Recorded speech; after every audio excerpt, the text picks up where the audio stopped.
the back of the book segment tonight, a new book called Till Death Do Us Part, one woman's story of facing the reality after clinging to the dream. The author was a Catholic nun for 4 years. She left that life, got married and divorced and married again and divorced and married again. Rene Reid Yarnell joins us now from Los Angeles, where she is presently single once again. Wow, I'm exhausted just reading about you, Rene. So you don't think traditional marriage works anymore, and what do you want to do? Bill, I think after my experiences in life that I'm really in a position to give people hope about their marriages. I see that we're moving in a new direction with marriage. You know, I'm sure you've seen the census reports. Half the number of people are married today and 10 times the number are partnering. And those facts are indisputable. But it's a destabilization on society, is it not? I don't think so. I certainly, there are some Really? that would be the case, but I'm hopeful about this transition that's going on, because what I see happening, people are questioning the old established view of marriage and are looking for something that I think are higher priorities. Well, like they what? They want a spiritual partnering. A spiritual partner? I think they do. Well, you had 3 spiritual partners. What happened to them?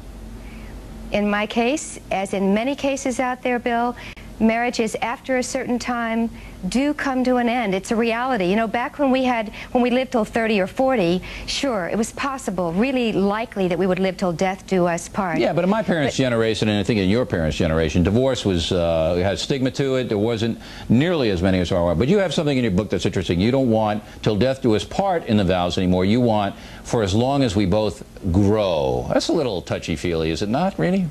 I don't think it's just touchy-feely. I think that there's a shift today, Bill, and we've got to create a marriage that is going to flow with what's happening today. And I understand your point of view, and that's going to be true in some cases, but I think there's some other things going on here, and it's a shift in values. Right now, the value that society puts forward is, unless a marriage makes it till death do us part, it is a failed marriage, and that's the terminology that we use. I don't want to stigmatize any people who, I don't want to stigmatize divorced people, because there are all kinds of situations that are terrible that you have to get out of. I see that.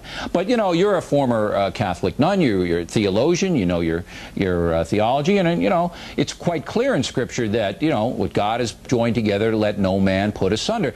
The spiritualists believe that you commit to a person and then you tough it out if you possibly can. And I believe in that commitment as much as you do, Bill. I come out of the same Catholic background that you do.